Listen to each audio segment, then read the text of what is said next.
Absolutely, I believe in the power of storytelling or art to change the world. Absolutely. Let us start at the beginning. You were born in Honolulu, but you were brought up in Sydney, and I imagine this was a house where there were books and cinema and theatre, and all those things were a regular part of growing up. Is that right? Not so much cinema. I mean, books, science, politics, emotions, and a very tight, close-knit family. Were you absolutely set on performing?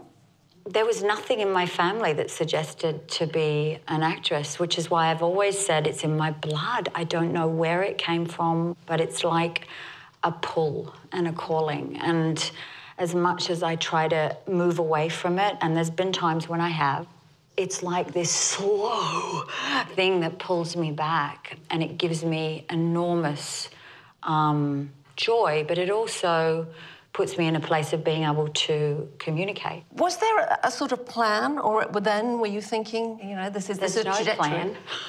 There's still no plan. I mean, I follow my heart, and I follow, sometimes I'm very whimsical. I'll choose to do things on a whim. I like not feeling trapped. It must get more difficult when you win BAFTAs and Oscars and things like that. Isn't there a sense that you've got more to lose?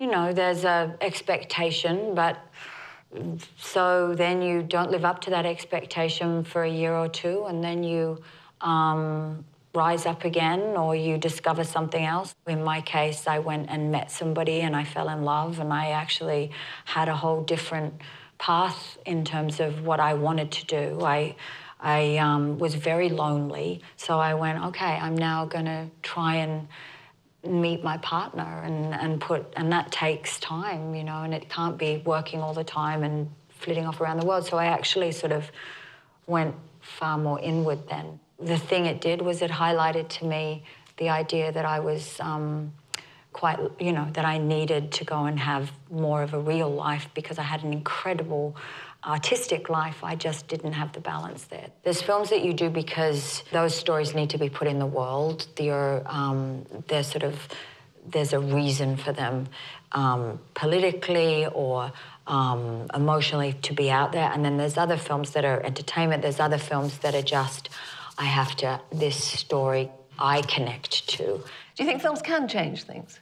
Shining light onto things, or even putting it out into the conversation, raising people's awareness.